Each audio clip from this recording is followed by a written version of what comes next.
Pak Sopian. Di belakang, Pak. Di belakang. Pak Sopian. Iya. Sini ngelapor apa, Pak? Jadi kami selaku pelaku bisnis floris di Palembang sangat resah sekali karena beberapa kali di Palembang terjadi kami kehilangan papan dan sering sekali. Makanya kami di sini datang ke Mapolresta, niat kami untuk melaporkan apa yang selama ini kami resahkan. Jadi sangat sering sekali kejadian seperti ini. Dan ini malam ini itu di daerah Taman Kenten kami hampir berapa? 10 papan, Bang ya? Ya, hampir 10. Hampir 10 papan kami kehilangan papan. Papan bunga. Sudah berapa kali, Pak? Itu sangat sering sekali. Sering ya?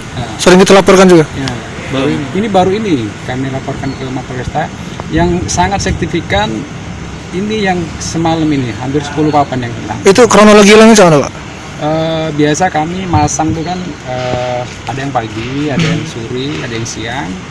Biasanya pelaku ini dia malam biasanya. Malam ya? Malam. Kita ngambilnya berapa lama itu dari masang ke itu? Kalau untuk acara di rumah biasanya kalau untuk ini kan yang kejadian ini kan papan duka. Nah biasanya kami kasih waktu sampai 3 hari. Sampai 3 hari di lokasi. Ini baru 1 hari di lokasi sudah hilang gitu. Dan banyak sekali. Sudah kita tanya sama yang penyewa, Pak? Untuk penyewa ini kan dia perorangan.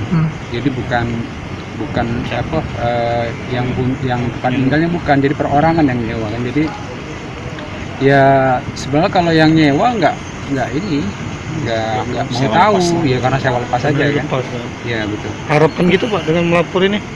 Tentu kami berharap terutama untuk pihak berwajib mohon agar ada tindakan lebih lanjut karena ini sangat sudah meresahkan sekali gitu.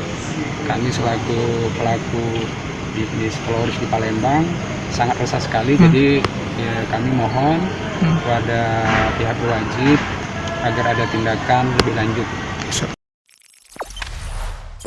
Jangan lupa subscribe, share, komen, dan like ya.